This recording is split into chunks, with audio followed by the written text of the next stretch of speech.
गौडगावच्या जागृत दक्षिणमुखी मारुती मंदिरात हनुमान जन्मोत्सव भक्तिमय वातावरणात संपन्न।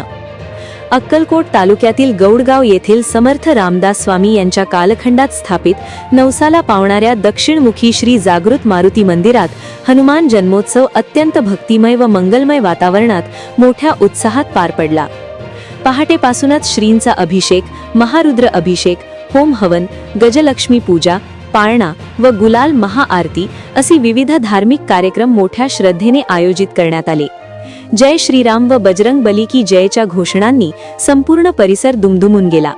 महाराष्ट्रासह तेलंगणा, आंध्र प्रदेश आणि कर्नाटक येथून हजारो भाविक दर्शनासाठी दाखल झाले। सुमारे 30,000हून अधिक भाविकांनी उपस्थिती लावल्याची माहिती मंदिर समितीचे अध्यक्ष श्रीकांत खानापुरे व शिवानंद सोलापुरे यांनी दिली। भाविकांच्या सोयीसाठी सुमारे 2 किलोमीटर पर्यंत दर्शन रांगा शिस्तबद्ध पद्धतीने व्यवस्थापित करण्यात आल्या होत्या।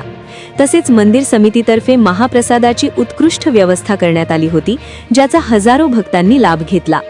हे मंदिर जागृत व मनोकामना पूर्ण करणारे दक्षिणमुखी मारुतीचे स्थान म्हणून प्रसिद्ध आहे। शारीरिक व मानसिक त्रास कमी होणे, आर्थिक अडचणी दूर होणे, नोकरी, संतती प्राप्ती व व्यापार वृद्धीसाठी भाविक येथे श्रद्धेने दर्शन घेतात, अशी माहिती ज्ञानेश्वर फुलारी यांनी दिली। हनुमान जयंती निमित्त मंदिरातून पारंपरिक वाद्यांच्या निनादात पालखी मिरवणूकही मोठ्या उत्साहात काढण्यात आली।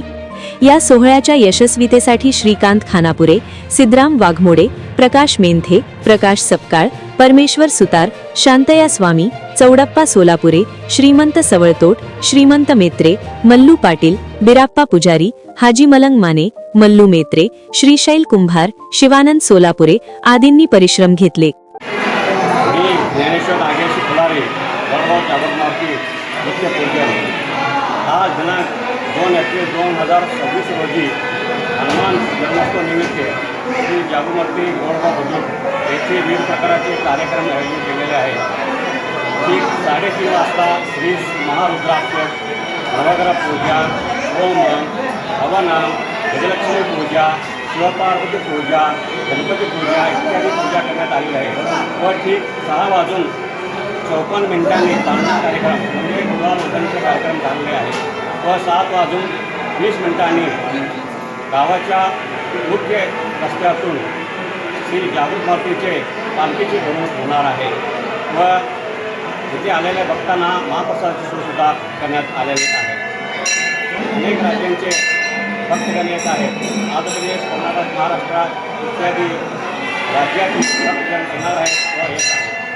आज कमीत कमी 25,000 ते 30,000 भक्त येतील अशी आशा आहे।